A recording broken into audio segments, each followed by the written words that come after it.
পেট মেপে কি আর ভাত রান্না করা যায়? কোনোদিন একটু কম, কোনোদিন একটু বেশি, এরকম তো হয়েই যায়। আমাদের প্রত্যেকের বাসায় মাঝে মাঝে অতিরিক্ত ভাত রয়েই যায়। আজকে সে অতিরিক্ত ভাত দিয়ে মজার একটা রেসিপি নিয়ে হাজির হয়েছি আপনাদের সামনে। ভাত ছাড়া আরো লাগছে পেঁয়াজ, মাশরুম, ছোট ছোট পিস করে কাটা চিকেনের ব্রেস্টের অংশ, 2টা ডিম, এর সাথেও আছে ক্যাপসিকাম। এগুলো ছিল মূলত প্রধান উপকরণ। এছাড়া আরো টুকিটাকি জিনিসপত্র লেগেছে, যেগুলো রান্নার সময় আস্তে আস্তে করে সংযোজন করতে থাকবো।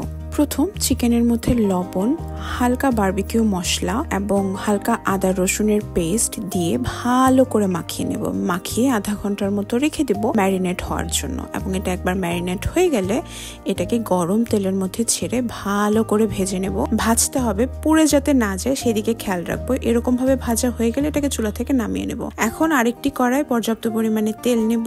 তেলটা গরম হয়ে আসলে এতে ফেটিয়ে রাখা ডিমটা ঢেলে দেবো এবং ভালো করে নেড়ে চেড়ে ঝুরা ঝুরা করে ভাজি করে নেব। ঝুরা ভাজির উপর দিয়ে দেব কাটা মাশরুম, আগে থেকে কেটে রাখা পেঁয়াজ এবং ক্যাপসিকাম, ভাজা মাংসের ছোট ছোট পিসগুলো। এরপর এটাকে কিছুক্ষণ নেড়ে চেড়ে নেব।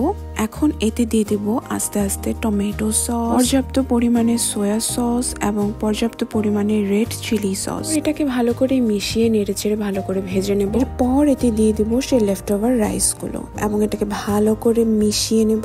এরপর এতে দিয়ে দেব লবণ এবং টেস্টিং সল্ট।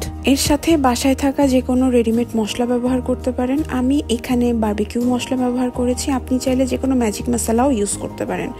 এরপর দিয়ে দেব ধনিয়া পাতা এবং কাঁচামরিচ এবং এটাকে ভালো করে নেড়ে চেড়ে অনেকটা এমন হয়ে আসলে চুলা থেকে নামিয়ে পরিবেশন করব গরম গরম ফ্রাইড রাইস। আমার কাছে এটার স্বাদ অতুলনীয় মনে হয়েছে। রেসিপি ট্রাই করলে আমাকে কমেন্টে জানাতে ভুলবেন না। আজকের জন্য এতটুকুই।